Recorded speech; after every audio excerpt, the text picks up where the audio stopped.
அன்பானவர்கள் அனைவருக்கும் இனிமையான மகிழ்வான வணக்கங்கள். கனவுகள் மெய்ப்பட வேண்டும். ஆம், கனவுகள் மெய்ப்பட வேண்டும் என்று நம் கத்தியின்றி இரத்தமின்றி யுத்தம் ஒன்று வருகிறது என்று கூறிய நம் முண்டாசு கவிஞரின் வார்த்தைகள்தான் அது. கனவுகள் மெய்ப்பட வேண்டும். ஆம், மெய்ப்பட வேண்டும் என்றால் நாம் என்ன செய்ய வேண்டும்? கனவு கண்டுகொண்டே இருக்க வேண்டுமா? இல்லை, நம்மளை உறங்க விடாமல் வைப்பதுதான் கனவு என்று கூறிய நம் ஏவுகணை நாயகன். அவரை மனதில் வைத்துக்கொண்டு அவன் ஒரு உறுதியான இளைஞன். நிறைய சாதிக்க வேண்டும் என்கிற வெறி அவனுக்குள் இருந்தது. ஆனால் அவருடைய அப்பாவோ சாதாரணமான நெசவாளிதான். ஒரு சராசரி அப்பாவின் மனநிலை எப்படி இருக்கும்? தாம் செய்யும் தொழிலை தன் மகனையும் ஈடுபட வேண்டும், வேறு வழி கிடையாதல்லவா? அவனும் அந்த தொழிலில் ஈடுபட்டார்.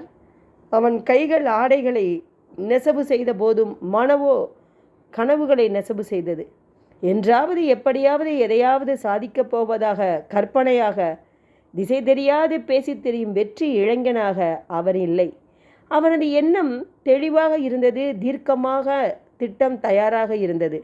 கடல் மார்க்கமாக இந்தியாவை அடைய வேண்டும் என்ற கற்பனை சுடலை விட பெரிதாக அவன் வசம் இருந்தது. ஆம், அவனது பூமியில் இருந்து கிழக்கு திசையில் இருக்கும் இந்தியாவிற்கு தரை மார்க்கம் தவிர கடல் மார்க்கம் கண்டுபிடிக்கும் வெறி அந்த கப்பல் சுப்பலாக அவனிடம் குவிந்திருந்தது.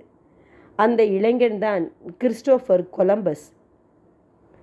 உலகம் கடலுக்குள் மீனையும் முத்தையும் தேடிய போது புதிய நாட்டை தேடும் எண்ணம் அந்த இளைஞனுக்கு இருந்தது. உதவத்தான் ஒருவரும் இல்லை. ஆனால் அவனோ அசரவில்லை. கனவை நினைவாக்க புறப்பட்டு விட்டால் உதவ ஆண்டவனே வருவார் மனித ரூபத்தில். பல நாட்டு அரசர்களை நாடி உதவி கேட்டும் கப்பலும் கப்பலாக உணவும் இதர பொருள்களும் கப்பலை செலுத்தும் மனிதர்களையும் கொடுக்க எந்த அரசும் துணியவில்லை. ஆம், ஏனால் அவன் ஒரு ஏழை நெசவாளியின் பிள்ளை அல்லவா? எப்படி நம்பும்? திறமைகள் இருந்தாலும் அந்த திறமையை ஊக்குவிக்க ஆள் இல்லை. ஆனால் அந்த திறமையை ஊக்குவிக்க யாருமே தேவையில்லை, தன் ஊக்குவிப்பே போதும் அந்த இளைஞனுக்கு. அப்படி நினைக்கக்கூடிய ஒருவரால் மட்டும்தான் வாழ்க்கையில் ஜெயிக்க முடியும். ஆனால் தோல்விக்கு அவனது மனமோ பணியவில்லை. 10 வருட காலம் தொடர்ந்து போராடிய பின் ஸ்பெயின் நாட்டு இளவரசி இசபெல்லாவுக்கு கொலம்பஸ் மீது நம்பிக்கை பிறந்தது. கடவுளாக தெரிந்தார் இசபெல்லா. 3 கப்பல்களையும் பயணத்திற்கு தேவையான உணவுப் பொருட்களையும் இசபெல்லா தந்து உதவினார். அடுத்த பிரச்சனை ஆரம்பமாயிற்று. கப்பலை செலுத்த கடல் பயணம் மேற்கொள்ள தேர்ந்த மாலுமிகள் வேண்டுமே. கொலம்பஸுக்கு உதவ எந்த தேர்ந்த மாலுமியும் தயாராக இல்லை.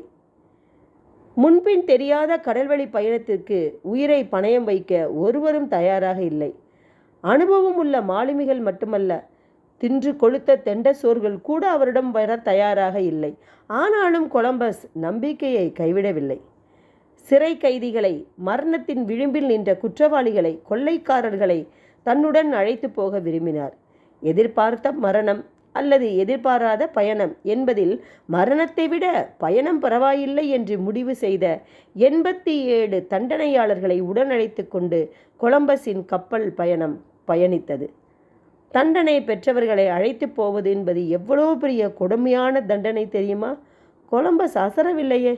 காற்றையும் கடலையும் கிழித்து கொண்டு அவனது கனவுகளின் நனவான கப்பல் கரையிலிருந்து மறைந்தது.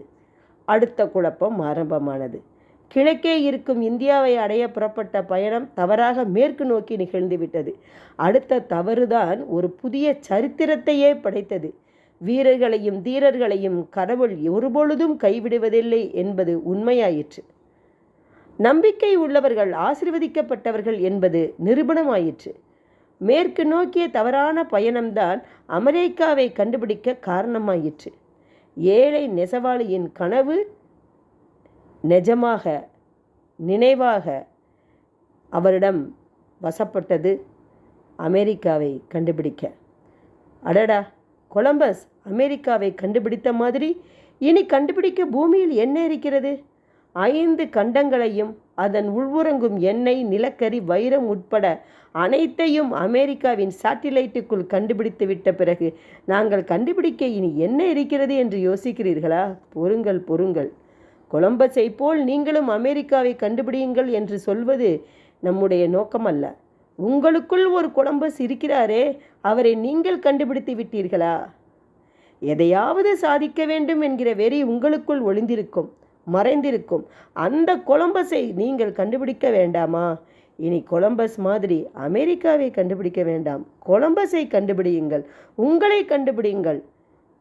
உங்கள் வாழ்வில் வெற்றி நிச்சயம். நீங்களும் ஒரு கொலம்பஸ் தான் என்று கூறி உங்களிடமிருந்து விடைபெறுகிறேன்.